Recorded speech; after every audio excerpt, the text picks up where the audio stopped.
আজকে happy doctors day. একটা ডাক্তারি রিল করবো না, এটা কি হতে পারে? আমাদের দেশে সবচেয়ে বড় সমস্যা কিন্তু ডায়াবেটিস। আপনারা জানেন তো, প্রায় 10 কোটি ভারতীয় ডায়াবেটিক, এবং প্রি ডায়াবেটিক যদি ধরি প্রায় 30 কোটি হয়ে যায়। সুতরাং আমাদের আইডিয়াল অ্যান্টি ডায়াবেটিক ওষুধ অর্থাৎ সুগারের ওষুধ কি হওয়া উচিত? সুগারের ওষুধের প্রাথমিক ক্রাইটেরিয়া হচ্ছে সুগার যেন কন্ট্রোল করে। আপনারা হাসছেন, তাই তো? সুগারের ওষুধে সুগার কন্ট্রোল করবেই এরকম ব্যাপার কিন্তু নেই।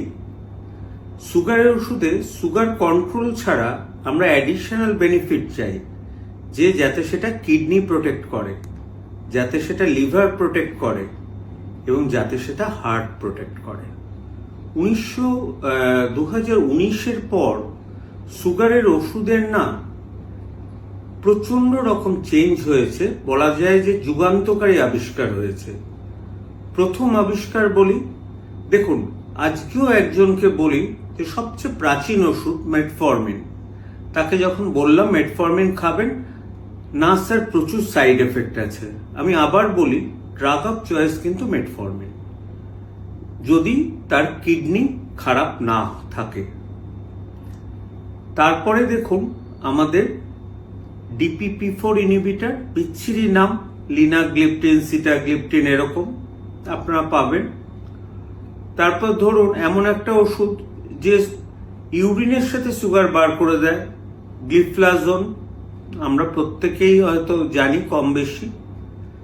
সেটাতে কিন্তু এই দুটো ওষুধেই, এই মেটফরমিন, DPP-4 ইনহিবিটর বা যেগুলো ইউরিনের সাথে বার করে দেয় সুগার, এগুলো কিন্তু ইনসুলিন রেজিস্ট্যান্স কমায়, অর্থাৎ যারা মোটা ডায়াবেটিস তাদের রোগা করে, এবং ইনসুলিন রেজিস্ট্যান্স কমালে তাদের কিন্তু শরীরে অ্যাথেরোস্ক্লেরোসিসটা ভালো থাকে, কিডনি খারাপের হাত থেকে বাঁচে।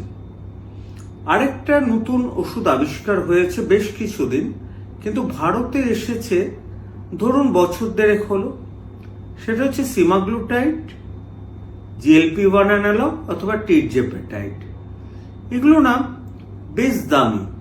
এখন আমাদের জেনেরিক এসছে যেগুলোর দাম কম, এবং আমাকে এইটা বলার সাথে সাথেই আমি জানি কিছু লোক আমাকে বলতে থাকবে, ডাক্তারবাবু আপনি কেন এত দামি ওষুধের কথা বলছেন? দেখুন, বিজ্ঞানের উন্নতিটা আপনাদের জানানো উচিত। যারা অ্যাফোর্ড করতে পারবেন তারা এটা নেবেন, ডাক্তাররা কখনো চাপিয়ে দেয় না। যেমন ধরুন সিমাগ্লুটাইড 0.25 বা 0.5 খুব ভালো সুগার কন্ট্রোলে কাজ করে, কিন্তু সেটাই যখন 1.7 বা 2.4 দিই, সেটা ওজন কমাতে সাহায্য করে। সেরকম টিরজেপেটাইড যখন শুরু করি 0.25, 2.5, কিন্তু আবার শেষ করি 15, এই 15তে ওজন খুব ভালো কমে। তা বলে কি সবাইকে ওষুধটা দেব? তা নয়। যাদের ধরুন সাধারণ কনভেনশনাল ওষুধে কাজ হচ্ছে না, তারা যদি অ্যাড অন করতে বলে তাহলে এই সিমাগ্লুটাইড দিতে থাকি, যেটা বাজারে ওজেম্পিক নামে বহুদিন ধরে প্রচলিত।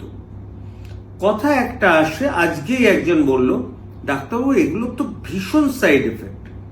শুধু 3টে কথা আপনারা মনে রাখবেন। এই সিমাগ্লুটাইড টাইপের ওষুধ দিতে পারবেন না কারোর যদি পাস্ট হিস্ট্রি অফ প্যানক্রিয়াটাইটিস থাকে, নেবেন না। কারোর যদি family history of medullary thyroid carcinoma থাকে, নেবেন না। নাম্বার 3, কারোর যদি অ্যাক্টিভ রেটিনাইটিস থাকে, রেটিনার কোনো প্রবলেম যেটা অ্যাক্টিভ, তাহলে রিলেটিভলি কন্ট্রাইন্ডিকেটেড। আর যখনই এই টাইপের ওষুধ নেবেন, বেশি করে প্রোটিন কিন্তু খেতে হবে। ভালো থাকুন আপনারা সবাই, যাতে ডাক্তারদের উপর বার্ডেন কমে, আপনার প্রাণপণ সেটা চেষ্টা করুন। লাইফস্টাইল মডিফাই করুন, সিগারেট কম খান, মদ্যপান ছেড়ে দিন, হাঁটুন, ভালো থাকবেন, ডাক্তারের কাছে আসতে হবে না।